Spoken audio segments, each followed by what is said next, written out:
जीवन में कितनी भी परेशानी आए, कभी कम मत होना, क्योंकि सूरज की तपन से समंदर सूखा नहीं करते। नमस्कार क्लास, स्वागत है आपका। मैं हूँ सुचि मिश्रा। हमारे इस यूट्यूब चैनल के study platform Edu Sai Teach classes में a very warm welcome to all of you.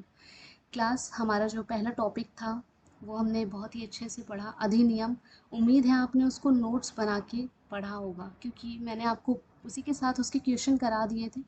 तो आपको याद होगा कि वो कितना इंपॉर्टेंट टॉपिक था, एग्जाम में क्वेश्चन लाए हुए थे। तो आज जो हमारा सेकंड टॉपिक है, इससे भी बहुत क्वेश्चन पूछे जाते हैं। वो है संविधान सभा की प्रमुख समितियां और उनके अध्यक्ष।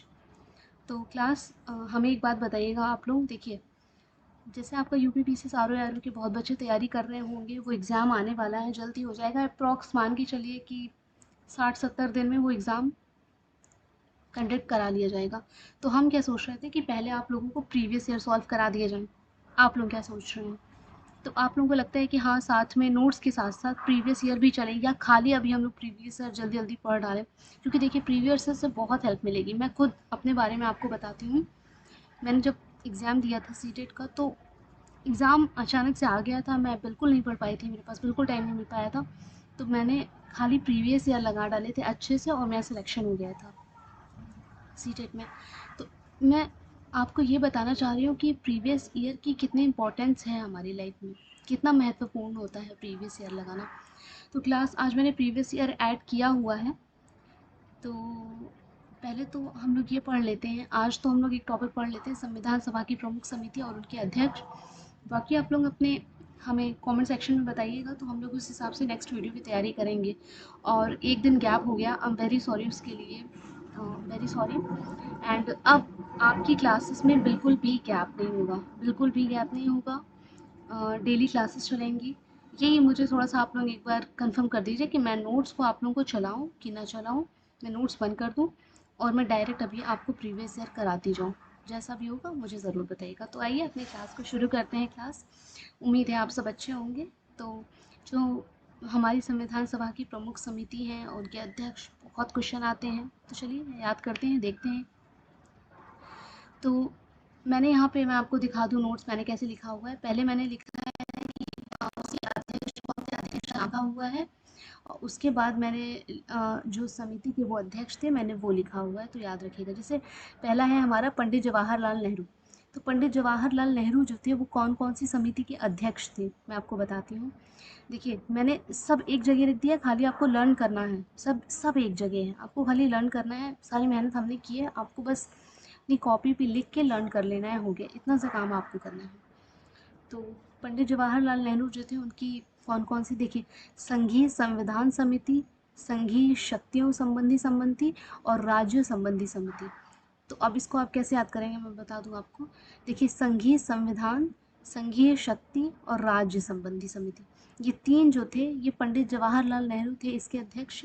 ये लाइन बहुत पूछा जाता है कि संघीय संविधान समिति थी, इसके अध्यक्ष कौन है? तो इसके अध्यक्ष आपके पंडित जवाहरलाल नेहरू हैं।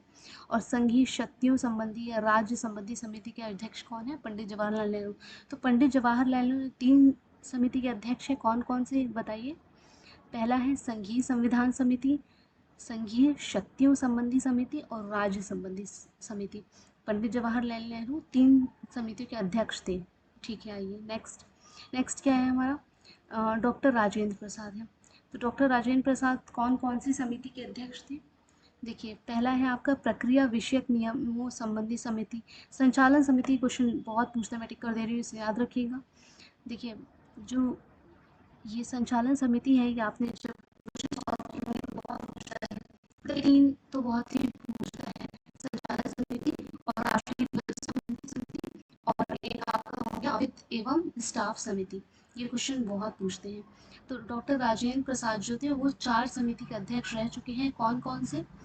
प्रक्रिया विषयक नियमों संबंधी समिति, संचालन समिति, राष्ट्रीय ध्वज संबंधी तदर्थ समिति एवं वित्त एवं स्टाफ समिति। यहाँ पे एक बार क्वेश्चन एग्जाम में डायरेक्ट पूछ लिया गया था क्लास कि ये जो तदर्थ समिति है, इसके अध्यक्ष कौन थे?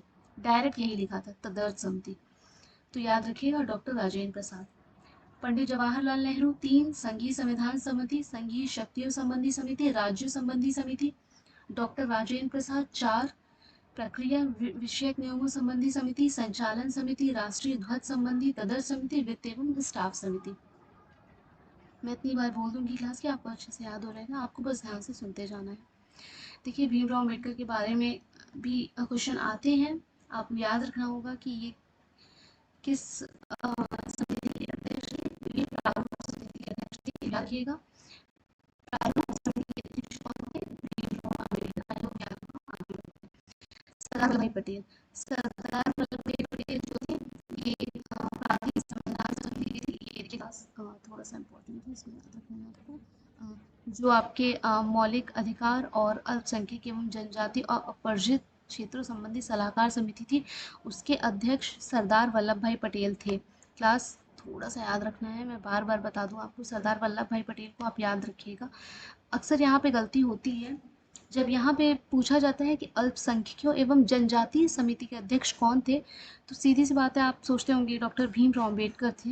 नहीं, सरदार वल्लभ भाई पटेल जी थे। जो सरदार वल्लभ भाई पटेल जी थे, ये मौलिक अधिकार, अल्पसंख्यकों एवं जनजाति और अपवर्जित क्षेत्र संबंधी सलाहकार समिति के अध्यक्ष थे।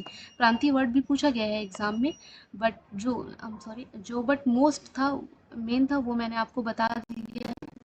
ये इसे याद रखिए क्लास, ये थोड़ा सा इम्पोर्टेंट है क्योंकि ये बहुत ज़रूरी है।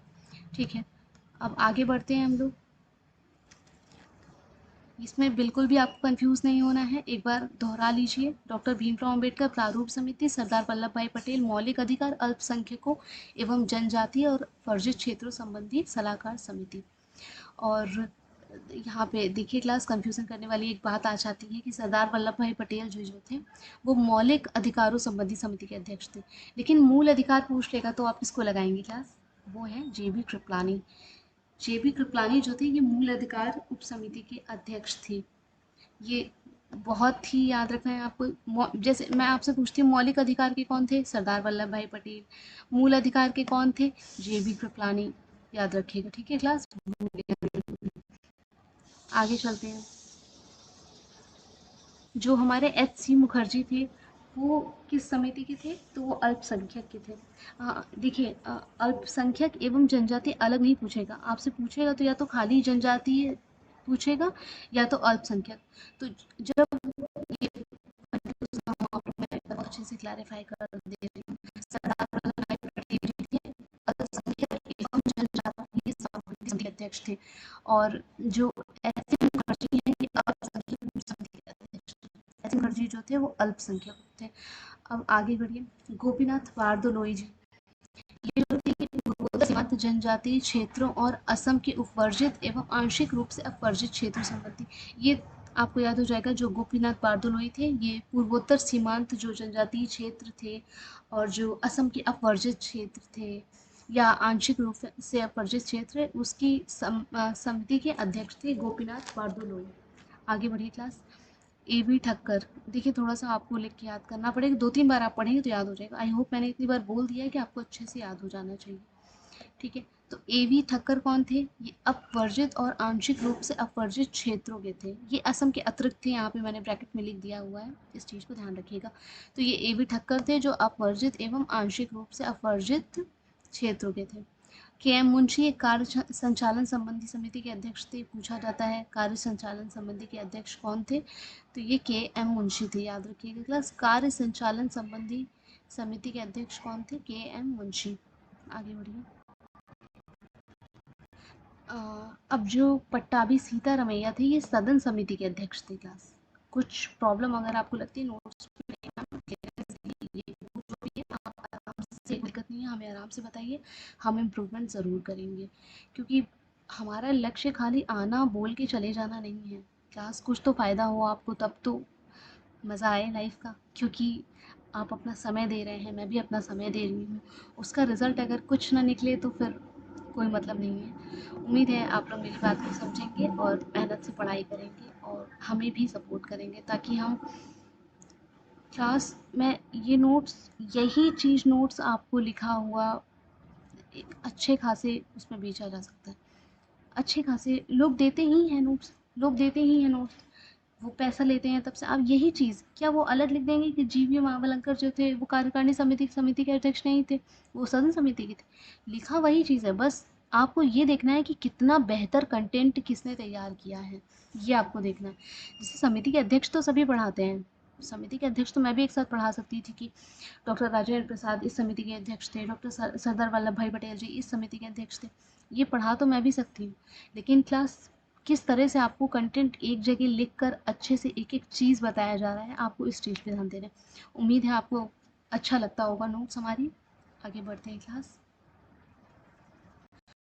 तो जो थे ये सदन समिति के अध्यक्ष थे, और जो जीवी मातलंकर हैं ये संविधान सभा के कार्यकारिणी संबंधी समिति थे। यहाँ पे देखिए आप थोड़ा सा कंफ्यूज हो सकते हैं, मैं आपको एक बार फिर से यहाँ पे बता दूं। देखिए क्लास,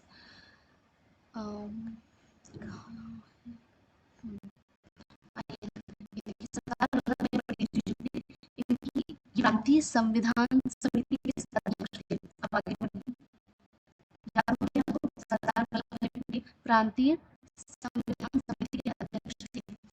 जहाँ पे आप थोड़ा सा कंफ्यूज होंगे तो जो आपके जीवी माला संविधान सभा की कार्यकारिणी समिति के अध्यक्ष थे। थोड़ा सा कंफ्यूज मत होइएगा, थोड़ा भी बहुत ही क्लियर लिखा है यहाँ पे, जीवी मालवलंकर केवल और केवल कार्यकारिणी संबंधी अध्यक्ष थे। आइए क्लास आगे बढ़िए। अल्लादी कृष्ण स्वामी अय्यर ये प्रत्यय पत्र संबंधी समिति के अध्यक्ष थे। ये 12 थे। आपको 3 पॉइंट जो इम्पोर्टेंट है वो मैं बता दूं। ये क्वेश्चन पूछा जाता है कि डॉक्टर भीमराव की अध्यक्षता में जो गठित हुई थी संविधान सभा या प्रारूप या पांडुलेखन समिति, जो संविधान को बनाने के लिए जो संविधान सभा प्रारूप तैयार किया गया था या पांडुलेखन समिति थी, उसके 6 सदस्य थे क्लास, उसके 6 सदस्य थे। तो वो सदस्य अक्सर पूछा जाता है, वो आपको याद रखना है। पहले हैं हमारे एन गोपाल स्वामी आयंगर। इतने अच्छे से आपको एक एक चीज़ लिख के दी जा रही है, उस चीज़ की आप लोग वैल्यू करिए, आप भी लिखिए, आप भी पढ़िए, और हमें कुछ नहीं चाहिए। आप भी मेहनत करिए, कल को आप भी सफल होइए अपनी लाइफ में। पहले आपके कौन है, एन गोपाल स्वामी आयंगर, याद रखिए क्लास। देखिए प्रारूप या पांडुलेखन समिति में कितने सदस्य थे, 6 सदस्य थे। कौन कौन से थे, N Gopal Swami Ayyangar, Alladi Krishna Swami Ayyangar, K M Munshi, Mohammad Saadulla, B L Mitra और डी पी खेतान। ये 6 नाम आपको एकदम अपनी जुबान पे होने चाहिए, एकदम याद रखना है। मैं बार बार बता दूं, एन गोपाल स्वामी आयंगर, अल्लादी कृष्ण स्वामी अय्यर, के एम मुंशी, मोहम्मद सादुल्ला, के एम मित्र और डीबी खेतान। डीबी खेतान ये क्लास बहुत इंपॉर्टेंट है। ये 6 सदस्य थे, ये 6 सदस्य बहुत, इनको याद रखिएगा। तो ये था आपका, मैंने आपको बता दिया जो भी मेन पॉइंट थे।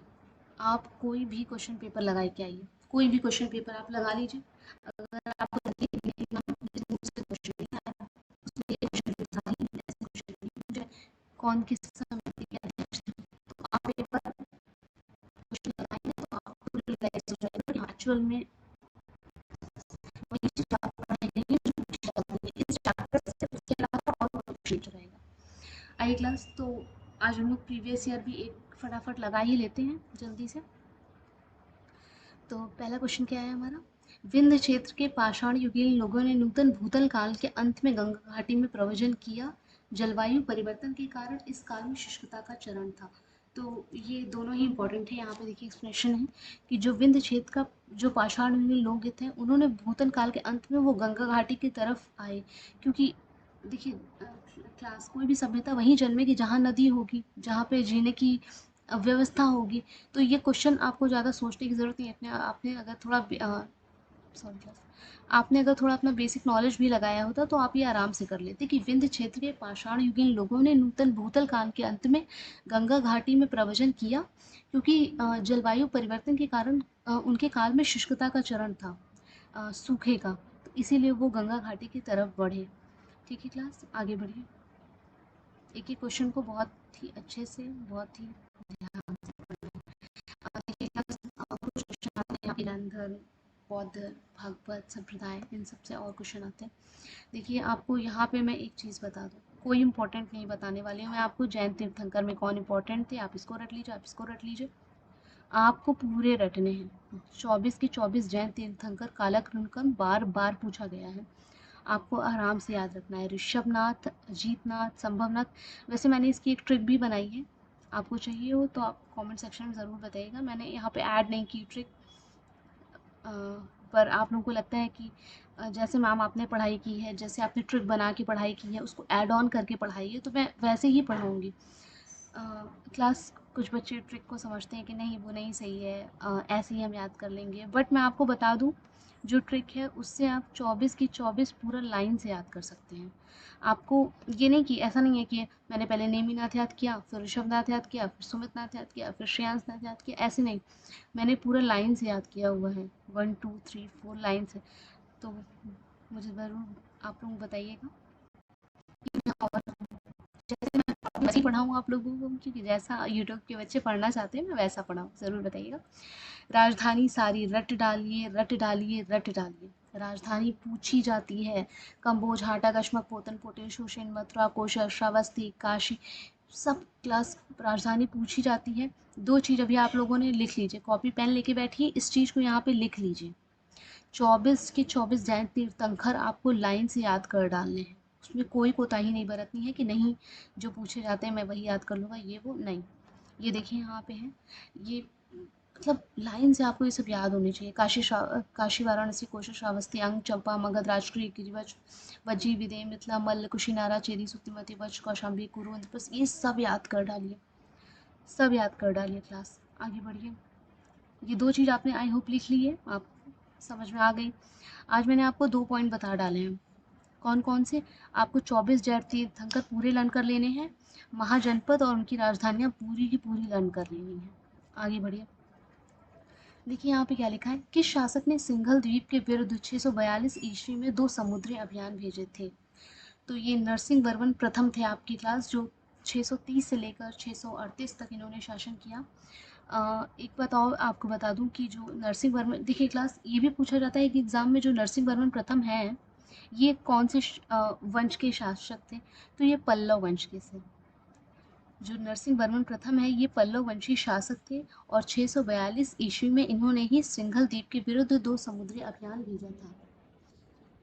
अब आप सोचेंगे कि कैसे याद होगा यार, सिंघल द्वीप के विरुद्ध 642 ईस्वी में किसने 2 समुद्री, एक छोटी सी ट्रिक है यहाँ पे।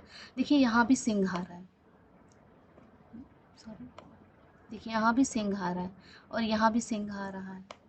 बस कुछ नहीं करना है, सिंघल द्वीप नरसिंह ने भेजे, कब भेजे, ये भी नहीं सोचिए ज़्यादा, 642 में भेजे, याद हो जाए। ठीक है। अब क्लास एक लाइन में आपको और बताना चाहती हूँ कि आपको राजाओं के साथ साथ उनके वंश याद करके चलने पड़ेंगे। नरसिंह वर्मन प्रथम पल्लव वंश के थे, ये यहीं पे याद होना चाहिए, कल पे नहीं छोड़ना है कि अरे कल मैं बैठूंगा जैसे आपके राजराज प्रथम थे ये चोल वंश के थे। एक एक चीज आपको इस तरह से करके हर एक जो जो स्पेशली सब राजाओं का मत याद करिए, कौन राजा किस वंश से संबंधित था, लेकिन जो मुझे लगे मैं ऐसा करूँगी, कल से मैं कोशिश करूँगी ये करूँगी। आप मैं पूछ रही हूँ आपसे, आप बताइए जैसे पढ़ रहे वैसे ही पढ़ाऊँ कि अभी जैसे मैं पढ़ा रही हूँ वैसे ही पढ़ाऊँ, कोई चेंज ना करूँ, बताइएगा क्लास। आइए बताइए से देखते हैं कौन कौन से क्वेश्चन शेषा सूरी अंतिम अभियान, सबको याद है। शेषा सूरी का अभियान कौन सा था? कलिंजर का था 1543 में। जो वो इतिहास की एक बारूद था गोला, उसके फटने से उसकी मृत्यु हो गई थी। ठीक है। और ये इसका अंतिम अभियान था कलिंजर का। शेरशाह सूरी का जो था वो कलिंजर का अंतिम अभियान था। आप कैसे याद करेंगे कि शेरशाह सूरी का अभियान कौन सा था? आप उसको ऐसे याद कर सकते हैं, शेर है फिर आ गया तो अब इधर की तरफ क्यों इधर की तरफ काले हो गए, कुछ नहीं करेंगे, बस याद रखिए, मन में ट्रिक करेंगे। मैं एक ट्रिक भी बताती हूँ आपको कि आपको मैं मोस्टली ऐसे ही पढ़ा रहा हूँ, बट अगर आपको लगता है नहीं ट्रिक के साथ पढ़ना तो जरूर बताइएगा। ठीक है।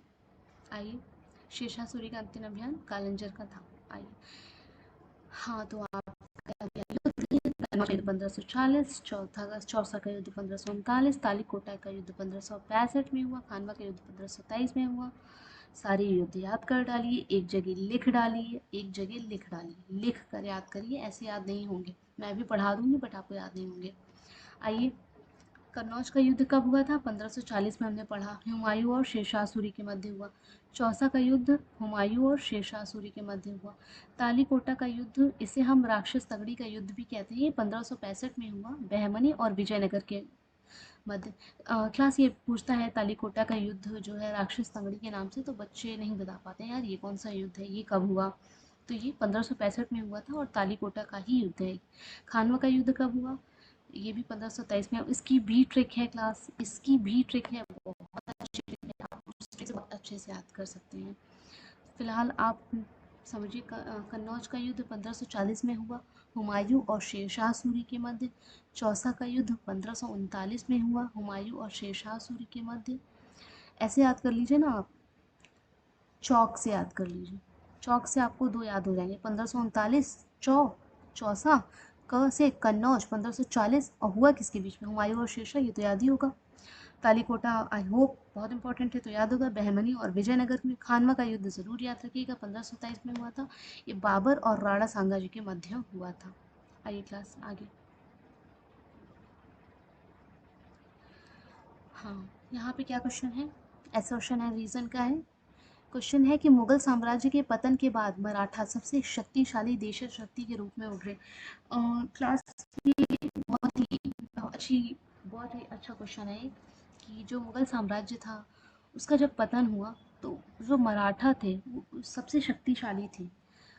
और ये एक लाइन बहुत इंपॉर्टेंट है कि एक मराठा ही ऐसे थे जिनके पास एकीकृत भारतीय राष्ट्र की संकल्पना थी, अखंड भारत जिसे हम कहते हैं।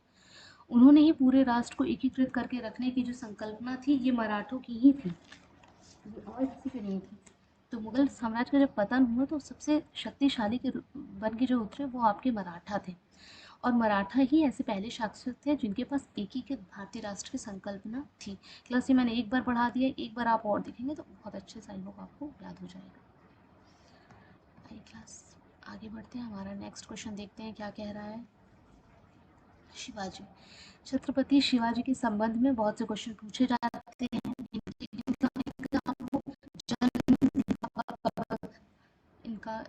इनका सिंहासनारोहण जो था वो 2 बार हुआ है, ये सब चीज़ें आपको याद रखनी है। एक एक चीज़ शिवाजी के बारे में आपको याद रखनी है। तो आइए देखते हैं क्या पूछा है शिवाजी के बारे में। चांद किले पर विजय कब किया? 1656 में। अफजल खां का प्रकरण कब? ये मैंने सामने लिख दिए हैं, बहुत इजी रहेगा आपको लर्न करने में ताकि दिक्कत नहीं हो। तो चाकन के किले पर विजय 1656 में। अफजल खां का प्रकरण कब हुआ? 1659 में। मुगलों से मतभेद 1657 में, और सूरत पर आक्रमण 1664 में हुआ था। ये डेट आप क्लास आप बोलिए तो मैं आपको सारी डेट एक जगह लिख के दे दूँ प्रीवियस ईयर की। जैसे प्रीवियस ईयर का आज हमने पहला क्वेश्चन लगा लिया, सॉरी पहला प्रीवियस ईयर लगा लिया, पहला हमारा पूरा ख़त्म हो गया। उसमें से जो जो डेट पूछी गई हैं वो एक जगह, जितनी डेट है वो एक जगह हमने निकाल के कर ली।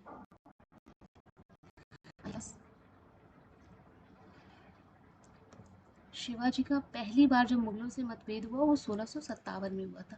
और अफजल खां का प्रकरण 1659 में हुआ था। अफजल खां शिवाजी को मारने के उद्देश्य से आया था जो सफल नहीं हो पाया। आइए क्लास, ये भी बहुत इंपॉर्टेंट चीज़ है। देखिए शिवाजी के बारे में कितने क्वेश्चन पूछे गए हैं मध्यकालीन भारत से। पूछा गया है कि कौन सी मुद्रा छत्रपति शिवाजी के राज्य में प्रचलित रजत मुद्रा नहीं थी? तो रुपया नहीं था। ऐसे आप याद रख सकते हैं, रुपया यार आज चल रहा है, ऐसे करके आप याद रख सकते हैं। देखिए जो जो इम्पोर्टेंट मुद्राएं थी वो देखिए यहाँ पे। छत्रपति शिवाजी के राज्य में प्रचलित रजत मुद्राएं थी लौरी, टका, रुका। मराठा साम्राज्य में प्रचलित और अन्य मुद्राएं भी याद कर लीजिए। शिवाजी के टाइम की आपने याद कर ली, कौन कौन सी थी? लौरी और टका, ये 2 मुद्राएं तो आपने याद कर ली।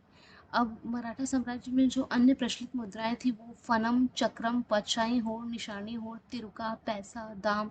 देखिए पैसा है तो पैसे से बच्चे रुपया भी लगा सकते हैं, ऐसा नहीं है, पैसा ही लगाना है। नेक्स्ट क्वेश्चन,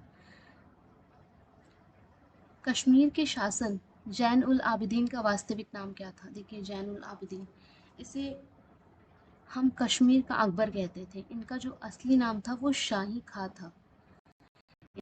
शाही खां, वास्तविक नाम था वो शाही, इन्हें हम बुट शाह भी कहते हैं। आइए देखिए एक्सप्लेनेशन।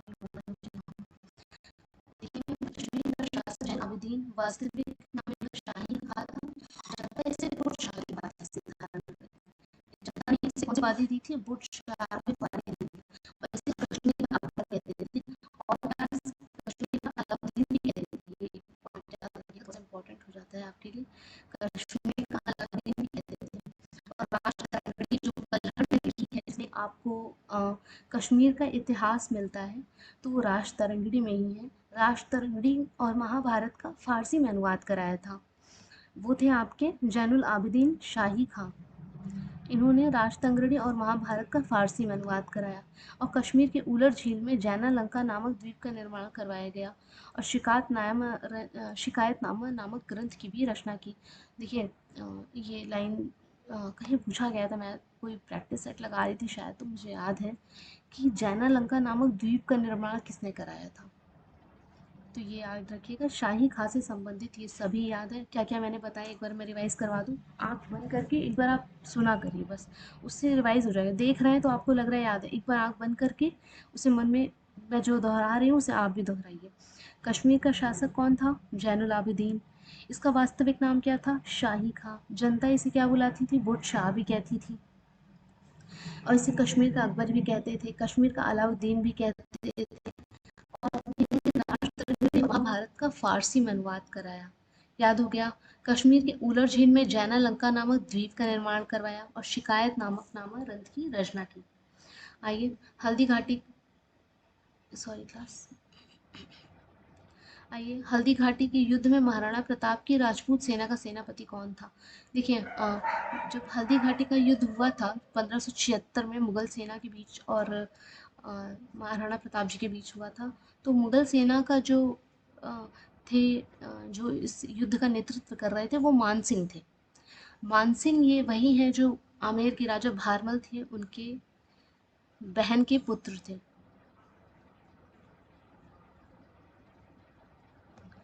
ये क्लास, तो यहाँ पे क्वेश्चन पूछा है कि महाराणा प्रताप की राजपूत सेना का सेनापति कौन था? तो वो हकीम खान सूर था। महाराणा प्रताप की सेना का नेतृत्व कौन कर रहा था? हकीम खान सूर कर रहा था। ये एक अफगान था, सेना का नेतृत्व कर रहा था। नेक्स्ट क्वेश्चन, ये देखिए आपकी मॉडर्न हिस्ट्री आ गई। मॉडर्न हिस्ट्री से भी बहुत क्वेश्चन आते हैं। ये आपको एक चीज़ अब और मैं बता देती हूँ। तीसरी चीज़ ये है कि जो जितने भी हमारे राज्य थे उनका विलय आपको याद रखना है। विलय कैसा कैसा विलय? पहले तो आप मॉडर्न हिस्ट्री में याद कर लीजिएगा कि भारत में किन किन राज्यों का विलय कब कब किया गया। और ये क्वेश्चन जो यहाँ पे पूछा गया है क्लास, ये पूछा गया है कि आपसे जब हड़प नीति चल रही थी उस समय लॉर्ड डलहौजी की, तो उस समय कैसे कैसे राज्यों को हड़पड़ा गया, उस समय किस किस राज्य को। तो ये उसका है। सिक्किम का विलय कब कर लिया गया? 1850 में। झांसी का विलय आपको याद होगा, झांसी याद रखिएगा, झांसी में रानी लक्ष्मीबाई थी, आपकी बहुत वीर थी ये, झांसी की थी। और 1853 में झांसी का विलय कर लिया गया। पंजाब का विलय 1849 में कर लिया गया और बर्मा का विलय 1852 में किया गया। झांसी में किसने दमन को दबाया? तो वो हीरोज था। आपको बता दें कि हीरोज इतना प्रभावित हुआ झांसी की रानी लक्ष्मीबाई से कि उनकी मृत्यु पर उसने कहा कि यहाँ पर सोए हुए मर्दों में, यहाँ पर सोए हुए लोगों में यह औरत एक अकेली मर्द है। इतना प्रभावित हुआ था वो रानी लक्ष्मीबाई जी से। तो याद रखिएगा झांसी का विलय बहुत इंपॉर्टेंट है, बहुत पूछा भी जाता है। तो 1853 में झांसी का विलय हुआ। सिक्किम का 1850, सिक्किम 1850, झांसी 1853, पंजाब 1849, बर्मा 1852। आइए क्लास नेक्स्ट क्वेश्चन।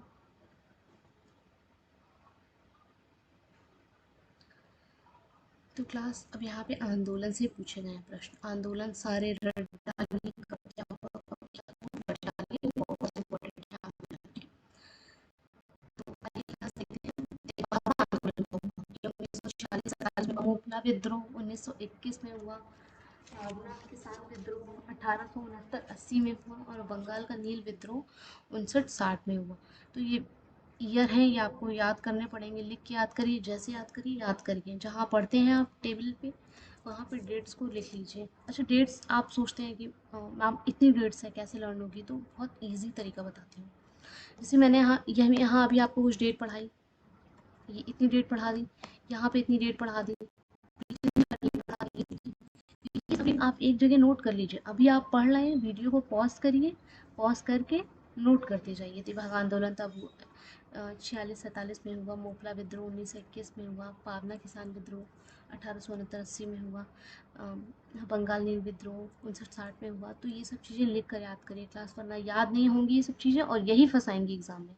फिर लगेगा अरे मैंने तिभागा तो पढ़ा था, तिभागा कब हुआ था, याद नहीं आएगा वो। याद करना है तो लिख के, उससे अच्छा तरीका कुछ नहीं है। लिखने से क्लास मत बचिएगा कभी, लिखना बहुत इंपॉर्टेंट है, लिखने से कभी मत बचिएगा। आइए क्लास आगे देखते हैं। नेक्स्ट क्वेश्चन क्या है हमारा, Mohammedan Anglo oriental college Aligarh की स्थापना कब हुई। तो ये तो याद होगा, अलीगढ़ मुस्लिम यूनिवर्सिटी सभी लोग जानते हैं। सैयद अहमद खान ने इसकी स्थापना की थी 1875 में। और थोड़ा सा और एक चीज़ याद रखना है, इसकी प्रथम चांसलर थ्योडर मेनन थे। आइए नेक्स्ट क्वेश्चन। हाँ देखिए, जैसे अब यहाँ पे डेट है, ये इम्पोर्टेंट डेट है, कैसे याद होगी, कौन सी ट्रिक लगाऊं कि मैं आपको याद हो जाएगी। अखिल भारतीय महिला संघ सम्मेलन 1927, अखिल भारतीय डिप्रेस्ड क्लास संगठन 1925। तो डेट आप लिख डालिए, आप यही कर सकते हैं, या तो बोलिए मैं लिख के दूँ। अगर आपको लगता है कि नहीं मैम आप लिख के दे दीजिए हम याद कर लेंगे, तो मैं वो भी करूँ, लेकिन आप डेट एक जगह नोट कर लीजिए। मैंने भी ऐसे ही किया हुआ है, आप भी ऐसे ही करिए। क्लास आगे आइए। सैयद अहमद खां के साथ यूनाइटेड इंडियन पेट्रियाटिक एसोसिएशन का संस्थापक थे, तो ये राजा शिव प्रसाद थे। यूनाइटेड इंडियन पेट्रियाटिक एसोसिएशन की स्थापना जब हुई थी, तो ये किया था आपके सर सैयद अहमद खान ने, जिन्होंने अलीगढ़ मुस्लिम यूनिवर्सिटी की स्थापना की थी 1875 में। वो सर सैयद अहमद खान थे, इन्होंने ही यूनाइटेड इंडियन पेट्रियाटिक एसोसिएशन की स्थापना की थी। और इनका सहयोग किसने किया था, ये क्वेश्चन इम्पोर्टेंट हो जाता है। तो ये बनारस के जो राजा थे शिव प्रसाद, उन्होंने की थी। आइए क्लास आगे, नेक्स्ट क्वेश्चन क्या कह रहा है, अखिल भारतीय किसान कांग्रेस के महासचिव कौन थे। लखनऊ में जो है अखिल भारतीय किसान कांग्रेस के महासचिव कौन थे, तो NG रंगा थे। ये याद होगा, ये क्वेश्चन आपके पीसीएस में पूछा गया है।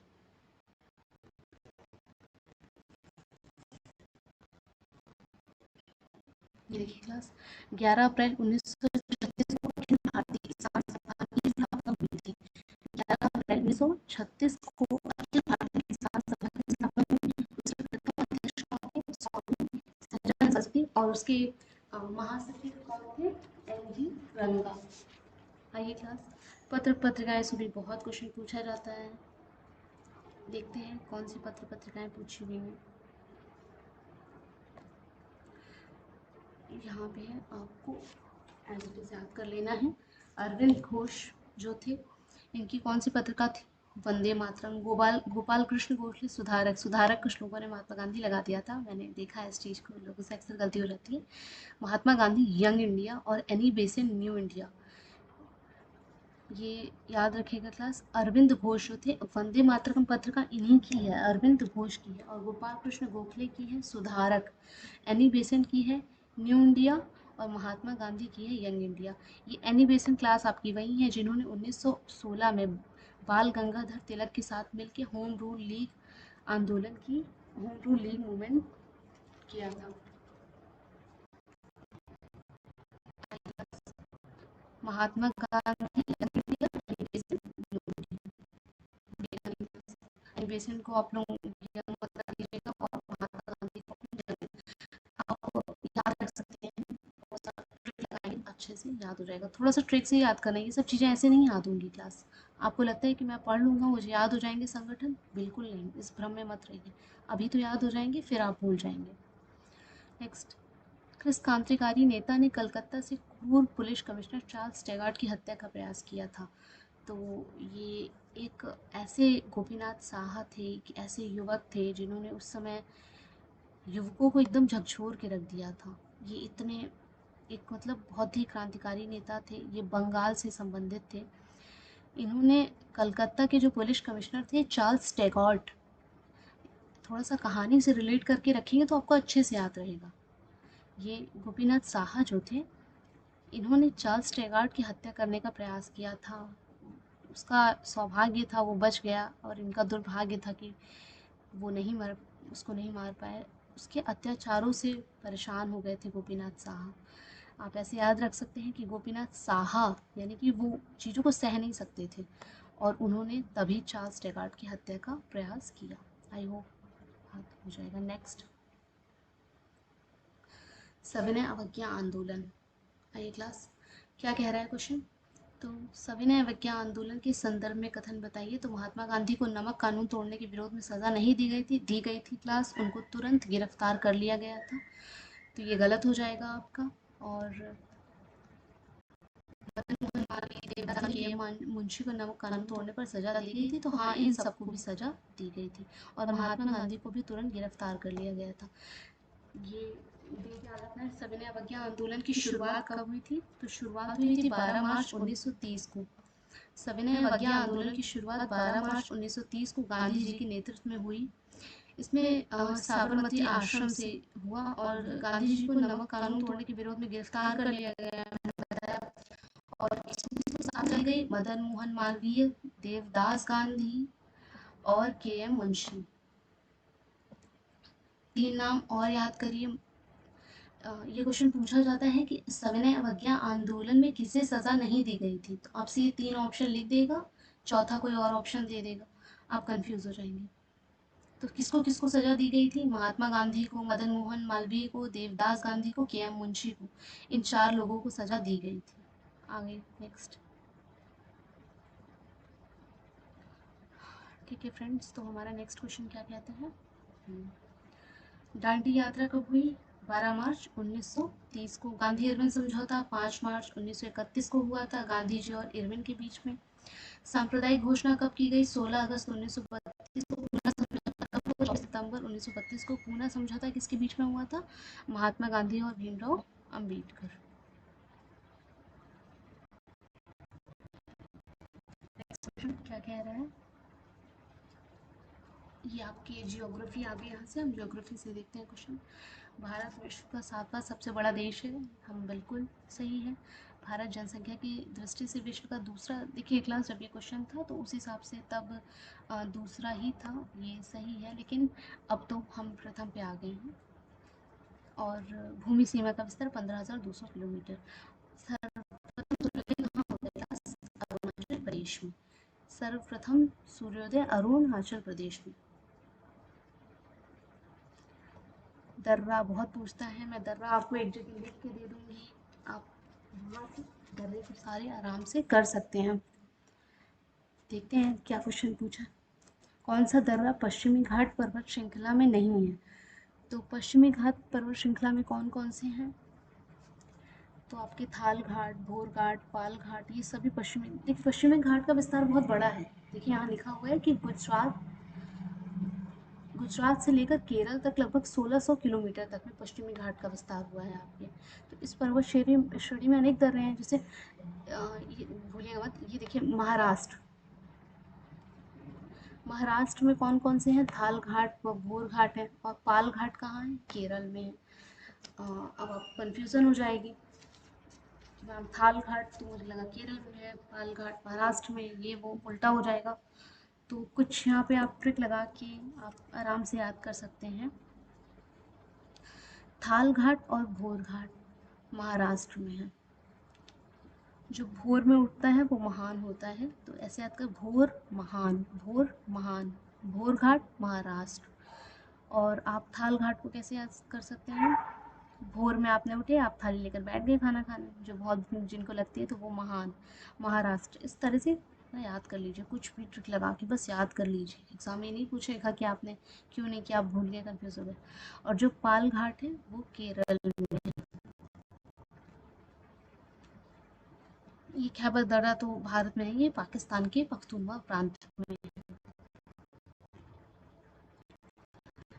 ये भी क्वेश्चन बहुत पूछता है, कौन सा शहर पूछे गए एकदम फैक्ट, एकदम फैक्ट पूछे गए। जबलपुर नर्मदा नदी के किनारे, कोटा चंबल नदी के किनारे, नासिक गोदावरी नदी के किनारे, एकदम फैक्ट पूछे गए हैं, ये याद कर लीजिएगा। और हैदराबाद मूसी नदी के किनारे। काली कृपास मृदा को हम लोग क्लास रेगुर भी कहते हैं, आपको याद होगा इसे रेगुर कहते हैं। इसका जो विस्तार है वो गुजरात, महाराष्ट्र, आंध्र प्रदेश, कर्नाटका में है। नेक्स्ट क्वेश्चन, कौन सा परियोजना, देखिए हाँ क्लास मैं इसको कल से हटा दूंगी, यहाँ से प्रॉब्लम हो सकती है आप लोगों को देखने में, तो मुझे बताइएगा, मैं हटा दूंगी। रिहंद परियोजना दिखाई है तो यहाँ दिख रही है नहीं। ठीक है, नागार्जुन सागर पर नाग। अब ये बताइए क्लास, नाग पे चढ़कर किसने डांस किया था? कृष्ण भगवान ने। नाग कृष्ण, नागार्जुन कृष्ण। और पोचम पात परियोजना जो है वो गोदावरी नदी में है। ठीक है, माता टीला बेतवा नदी पर है। आगे आइए,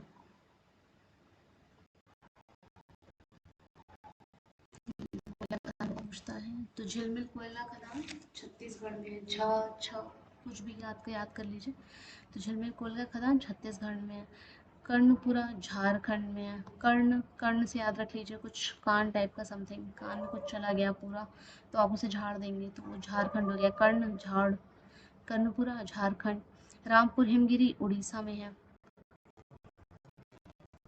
सुहागपुर मध्य प्रदेश, सुहागपुर पहाड़ भी है मध्य प्रदेश में, तो उसे आप याद रख सकते हैं। नेक्स्ट क्वेश्चन,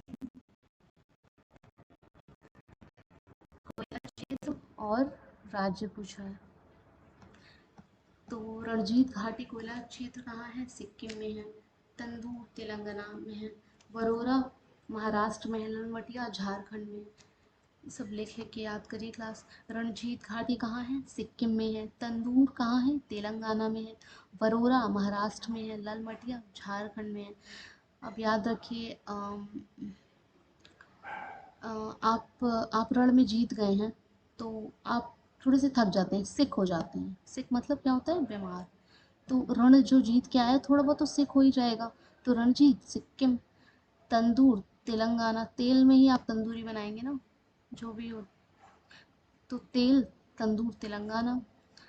और वरोरा महाराष्ट्र, जो महान होते हैं वो वरोरा, वो रोते कभी नहीं है, ऐसा करके याद रखिए। और लल मटिया, माटी लग जाएगी तो आप तो उसे झाड़ेंगे नहीं अपने कपड़े से, तो लाल मटिया झारखंड। नेक्स्ट क्वेश्चन, ये देखिए यहाँ पे पूछे कि 2018 में था, तो उस समय जो राजस्थान था, मैं यहाँ पे करंट आपने लिख दिया। नेक्स्ट क्वेश्चन, क्या कह रहे हैं? नेक्स्ट क्वेश्चन है कहाँ की स्थापना?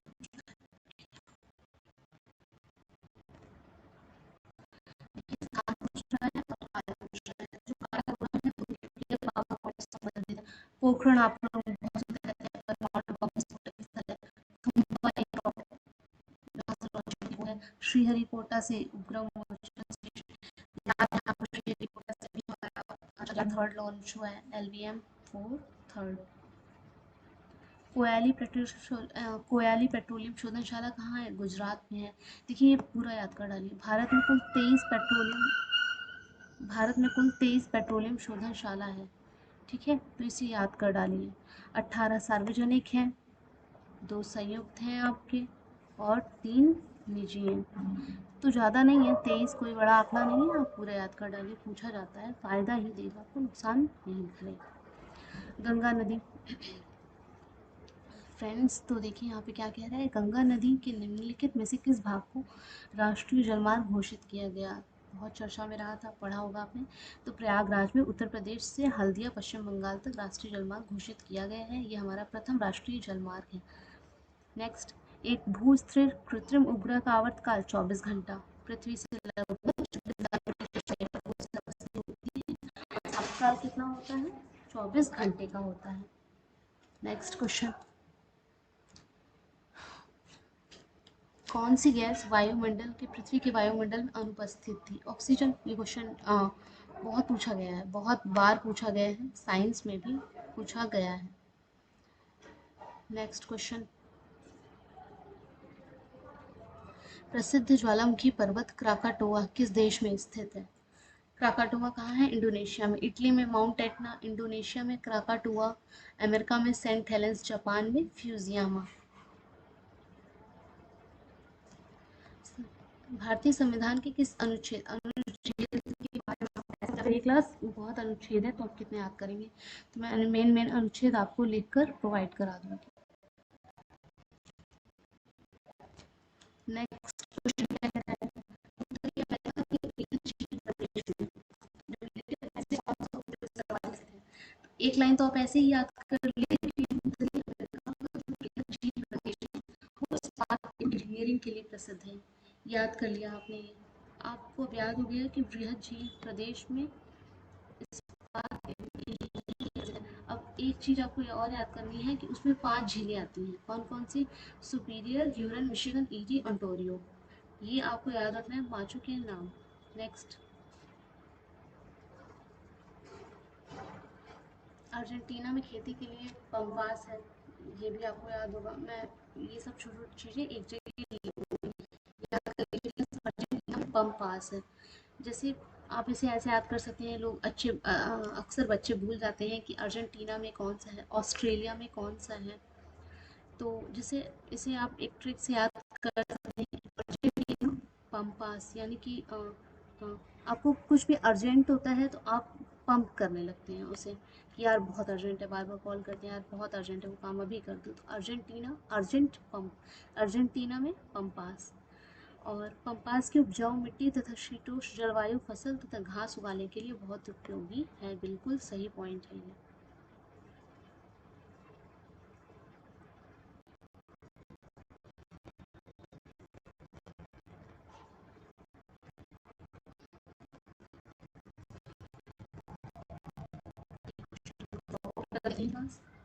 क्योंकि इस क्वेश्चन नदी के किनारे जो स्थित नगर है वो आपको याद कर लेने हैं कि कौन कौन से नगर कौन सी, जैसे पौन नगर जो है वो नई नदी के किनारे है, कायरो नील नदी के किनारे है, जो हडसन नदी के किनारे है, वियना डेन्यूब नदी के किनारे है। अक्सर पूछा जाता है ये सब छोटी छोटी चीज़ें। नेक्स्ट,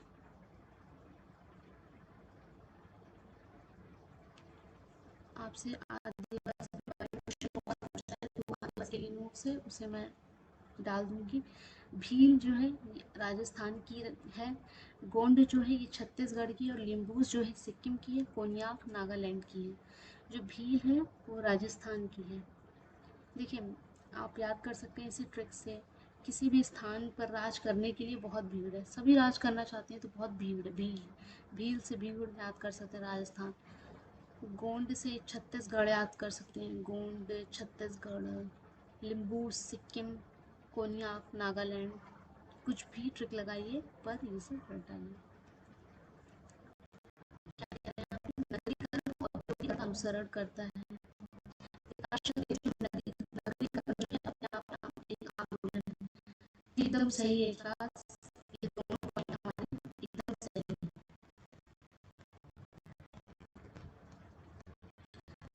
नगरीकरण औद्योगिकरण का अनुसरण करता है, ये नगरीकरण हो रहा है तो नगरीकरण जो है वो औद्योगिकरण, हमने कहीं इंडस्ट्री लगाई वहाँ पे लोगों को बसाया तो वो नगरीकरण ही तो हुआ क्लास। आपने कहीं पे एक मॉल खोला वहाँ पे लोग बसने लगे उसके कारण हॉस्पिटल हो गया तो वो नगरीकरण ही तो हुआ। तो और नगरीकरण जो है वो औद्योगिकरण का ही अनुसरण है, जहाँ पे औद्योगिक जहाँ पे इंडस्ट्री होगी वहीं पे नगर बसेंगे। और विकासशील देशों में नगरीकरण जो है अपने आप में एक आंदोलन है। एकदम सही बात है क्लास, जो विकासशील देश है वहाँ पे जो नगरीकरण है वो सच में एक बहुत बड़ा पॉइंट है। तो आज हमने काफ़ी क्वेश्चन सॉल्व कर लिए। भारतीय संविधान एवं राज्य व्यवस्था से हमारे 44 है, यहाँ से 44 से लेकर जो और क्वेश्चन है वो हम लोग सॉल्व करेंगे। वीडियो शायद से बहुत लंबा हो जाता है तो आपको बोरिंग न लगने लगे। ये जितनी भी स्लाइड्स हैं इसके बारे में हम लोग कल देखेंगे, कल सभी क्वेश्चन का समझ करेंगे। इतना ही जितना क्लास का है आप काम करते रहिए तो सेशन से आपको मिलेगी। जितना कहा है आप उतना काम करना ही करना है। आज आपको बता दिया कि जितनी है आपको जो भी है चीज़ें कैसे क्या करें, प्रमुख संविधान संशोधन, प्रमुख अनुच्छेद, चीज़ों को प्रमुख डेट, ये सब चीज़ें आपको लिख लिख कर याद करनी है क्लास, तभी याद होंगी, ऐसे नहीं याद होने वाले हैं। यहाँ पे याद कर लिया संक्षेप में ये है, ये है, महत्वपूर्ण संशोधन ये हुए, ये प्रमुख आर्टिकल अगर आपको लगता है कि नहीं कुछ कंडीशन अभी और होना बाकी है, इस तरीके से और आपको बेटर पढ़ाऊँ। और एक चीज़ और आपको सबसे इम्पोर्टेंट बताना है कि मैं नोट्स ऐड ऑन करके पढ़ाऊँ प्रीवियस ईयर के साथ, कि मैं खाली प्रीवियस ईयर अभी लगाऊंगा सबका। मैं सारा प्रीवियस ईयर और कम से कम 5 से पहले वाले सारे क्वेश्चन पेपर भी अच्छे के भी क्वेश्चन मुझे बहुत ठीक लगते हैं, तो मैं वो सारे लगवा दूंगी आप लोगों को। तो ये करवाऊँ या तो मैं सीधा आपको खाली प्रीवियस ईयर कराऊँ, खाली नोट्स पढ़ाऊँ, या मैं सारे आप लोगों को क्वेश्चन करवा डालूँ, कम से कम 4-5 हज़ार क्वेश्चन करवा दूँ, खाली और खाली मैं आप लोगों को क्वेश्चन ही करवा दूँ। तो जैसा भी होगा, जैसा आप लोगों को ठीक लगता है बताइएगा क्लास। ठीक है, उम्मीद है आप सभी अच्छे होंगे। अपना ध्यान रखिएगा, अपने माता पिता का ध्यान रखिएगा। नमस्कार।